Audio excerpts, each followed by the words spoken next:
This is Kevin Thomas, W1DED, and you're watching Q5 Ham Radio.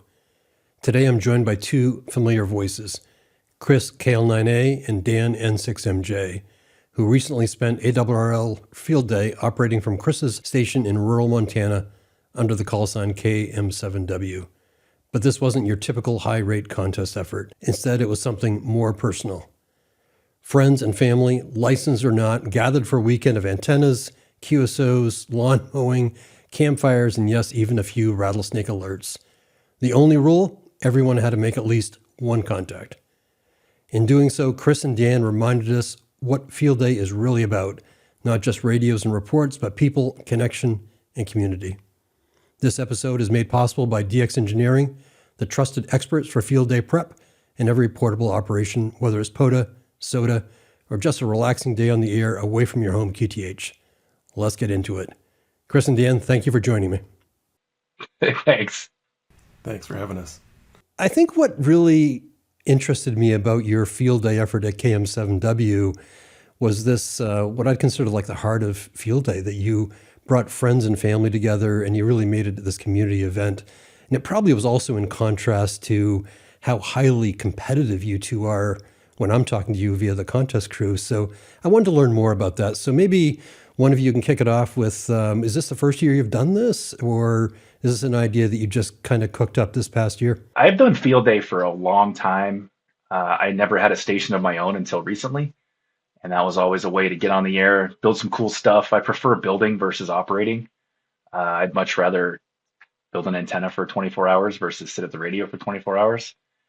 So when I was stationless, we did lots of field days. I have a spider beam, which is at KM7W still. And Dan and I did a few field days. We went to North Idaho one time with his family. We went to far eastern Montana, and we rented a Forest Service cabin. It was about 600 degrees outside with no air conditioning. What else? Did we do some more, Dan? We did a couple more, I think. Maybe? Yeah, I think those are the two that I remember. I just remember the Montana one. I was like super sick the whole weekend. It was terrible. That was good times. You know, we usually use Field Day as our WRTC prep also, the year of WRTC. So that'll be the plan next year. And we do that. We've done that at a few different places. But I've done Field Day with Pat and NRV, who was there again, K7BG, and some of the local guys. We did a Forest Service cabin up near Helena. And that particular Field Day, it froze at night. We were not prepared for that. I've got a great photo of, KM7W written in the frost on the tent. So this has always been a thing for me, but I prefer the family atmosphere, the camaraderie of everybody, and it's a great time just to have an excuse to do that. So that's the motivation for it for us. So what did that invite look like? Because I know for you, Chris, it's somewhat of a trek to get to your station, but certainly for Dan and Levi and others, it's a journey. So did you have to do any arm twisting, or was it just, hey, we're going to throw a party and people said, I'm in? Well, this year specifically, I think this is the third year we've done it at that place. This year specifically, Dan actually asked me months ago. It's like, so we're doing Field Day, right? I haven't really planned on it, man. Like, I got a lot going on. All right, cool. So I think we'll bring Oliver up and we can do this and this and this. Oh, well, I guess we're doing Field Day. So I emailed the usual suspects, expecting, several of them to say, no, I can't make it or whatever. And Mark, N50T, has been asking for a couple of years if he could make it up, and it just never kind of worked out. And this year it worked out. So, yeah, Dan flew from California with his family. Mark flew from Oklahoma. John drove from North Idaho. Dan and Mike drove from Eastern Washington. Levi drove from San Diego up to VE6 down back to Montana. So yeah, it was cool. A lot of people said yes, which was not awesome. So tell me about the family aspect. And Dan, I'll let you take this one because you're flying your family from California over to Montana. Are they all gung-ho? I mean, I know you are knee-deep into ham radio, particularly contesting, but what was on their mind when you asked them, hey, do you want to go to Montana and hang out in the field with a bunch of antennas? Yeah, well, I'll start with my son, Oliver. So he came with last year as well, and he's done a couple other field days with us too back in the day.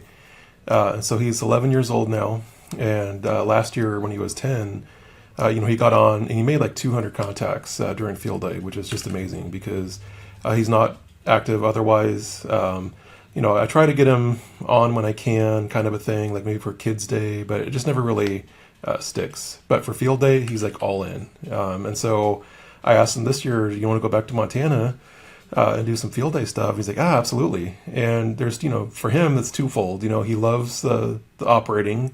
He gets to hang out with Dad and get on the radio, which we don't normally get to do. But then there's also all kinds of things to do in that area too. So like last year, we went down to the reservoir. He found some fossils, and like he talked about those fossils for like 6 months. Like Those were super cool. Yeah, he carried them everywhere. So he was like really excited to do that again. And then my wife Kelly, we hang out with Chris and his wife Melissa a lot. We go on trips all the time together. So it really is like a family atmosphere when we get the four of us together. And then plus everybody else that comes too, we're very familiar with them too. So it really was an easy sell. The hard sell this year was I took Kelly to Dayton, and that's the last time that's happening. She's like, "Yeah, I'm not doing that ever again." But I think I can talk her into another Montana field day in the future for sure. That sounds like a different show. We'll talk about that later on the prelim to Dayton next year. Right. Yeah. One other thing about Oliver is last year he was getting educated and kind of training on how to get the fire pit started for everyone cooking s'mores. And this year he was fully in charge of all the fires that we had. And that was his job. So that was super cool. So I continue to see photos. I mean, the photos keep coming. You've got an album online and people keep adding to it. So it's pretty cool to watch all that was going on. But tell the audience all that happened over that 2 or 3 days. Everybody kind of showed up on Thursday night at my house, and then we had a really good dinner in town. Dan and Kelly missed it, but it was great. But the plan was get to the site, and if the weather's good, everyone agreed to help me do some antenna work. And of course, that was top of my mind, right? But we showed up, and it was absolutely dead calm, like zero wind. It's like, okay, well, we're going to do this because we need to capitalize on it, and we need the antennas fixed for field day. So I was more efficient on the tower and more efficient on the ground, so I couldn't be both places. So Levi said, I want to go on the tower, get some more experience. You guys direct. Great, perfect. So Levi spent 6 hours on the tower as soon as we got there. He did come down once because we had a storm roll through. But we pulled down 4 Yagis and repaired the one and put it back up. And that got us going. And while he was up on the tower buttoning things up, 3 of us went over to the other field and finished the 80-meter foursquare and got that going. So we got a lot of work done when we first got there. And when we first got there, of course, we're looking for snakes, like killing rattlesnakes. And we're looking around the tower base and looking at antennas and pointing up and like, oh, yeah, this.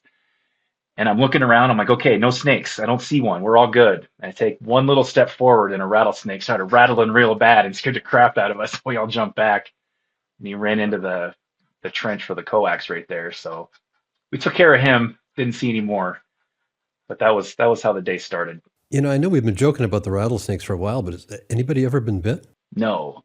Let's hope that never happens. The cool thing about the prairie rattlesnakes is they're very shy. They don't want to have a confrontation, so they'll run before they do anything. But I don't want to find out what happens if they bite. So I'm curious how you handled food. I mean, there's a lot of people to feed over the course of the weekend. Did you have one person in charge? So the plan was Melissa and I would handle the main meals, and our friends Jen and Jeff, who got there Saturday, would handle all the sides and everything else, and we'd do a team effort.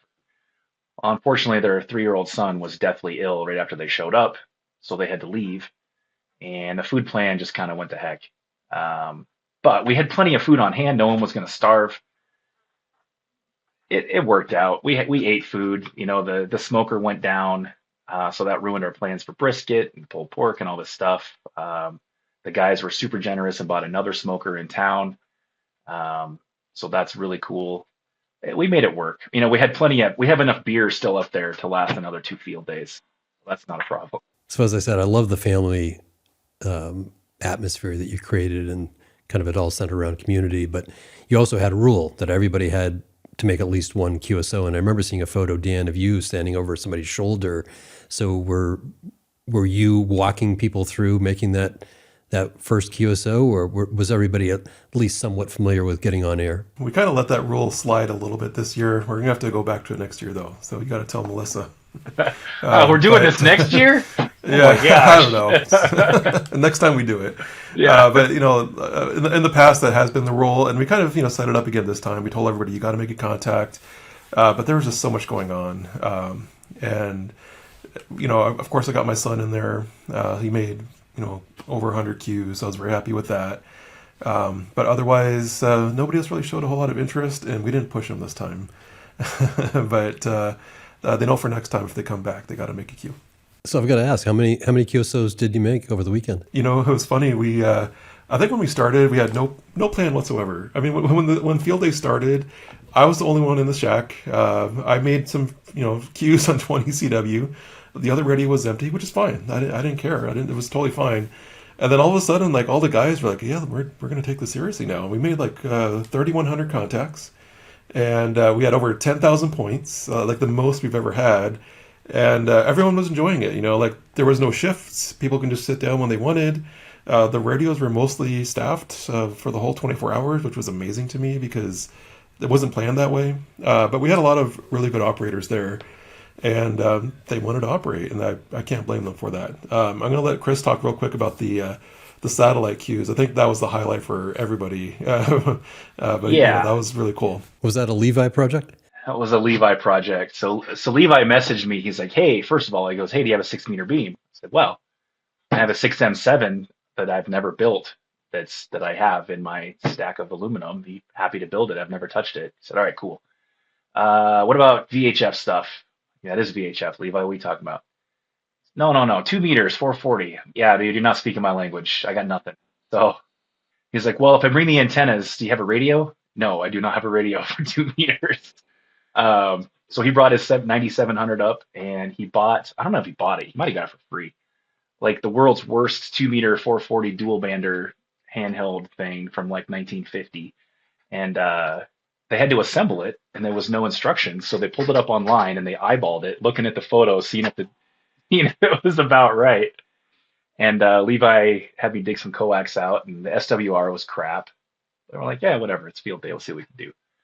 So he was in the shack with the 9700 with the volume all the way up, and he's learning how to track the satellites. So the guy outside was holding it, and he would call out the azimuth. Okay, 270. And I'm looking around. Saying, all right, that's about 270. How many degrees of elevation? All right. And then we'd listen to where we peaked it when it showed up, and then we'd kind of track it as we peaked it as he worked guys. And we got pretty good after a while, but that was definitely the highlight. I think we ended up working 4 satellites, including the International Space Station, which was super cool. And then we made 6 contacts. Field day on satellites is like just mayhem. But it worked. We worked some guys. It was awesome. I'll definitely put that photo in the final products. I remember seeing that. I think it was you holding it outside the shack at nighttime. Yeah. So there was an ISS pass at 2:30 in the morning, and we'd been up all day, but by 2:30 in the morning, the drinks were flowing decently, and it was a good time. It was great. So I won't keep you guys. I know you're certainly doing me a favor fitting this one in. Anything else to add about KM7W Field Day? Dan can chime in, but I really feel like Field Day is just a great place to enjoy ham radio and not be competitive. I think, at least for me, I'm competitive enough in ham radio that Field Day is just a way to just kind of enjoy making QSOs and just hanging out with the guys. Getting new people interested is just awesome. We had a lot of people come over that had never seen it before. My neighbors came over, never seen it. So that it's just a nice change of pace for us. So I encourage everyone to just have fun with it. I totally agree with that sentiment, because we also had, like you mentioned at the very beginning, N5OT came up for the first time. And both Chris and I know Mark. We've known him forever, but we never really spent quality time with him, right? And so over this weekend, we both got to do that. And, it's all about building these lifelong friendships. And, he's definitely going to fit in that mold for the rest of our lives. Like, he's a super cool guy. He really enjoyed himself. I think he, feels the same way about us. And, you don't really have those opportunities very often. And especially if you're doing like a super serious thing where you can't really, talk or whatever. Like, this was the exact opposite of that. And I really do think the family, friends atmosphere of field day is why we keep doing it over and over again. And yeah, we had a good score this time, but the score really didn't matter. We were just like, cool. We made a bunch of contacts. And that's, like you said before, it's not really us in general in our ham radio careers, but there's definitely a place for that. I sort of want to make a joke about the two most competitive ham radio operators on the planet finding quality time. But the fact is, as I'm thinking that through, you guys have always been about relationships. I mean, from the day I met you, it's been competitive, but you always take the time to get to know people and ask their stories. And I think it's really impressive. And I don't know, I just think you guys are great ambassadors for ham radio. So again, thank you for joining me tonight. I appreciate it. Yeah, thanks, Kevin. My name is Kevin Thomas, W1DED. I've been talking to Dan, N6MJ, Chris, KL9A, about field day at KM7W.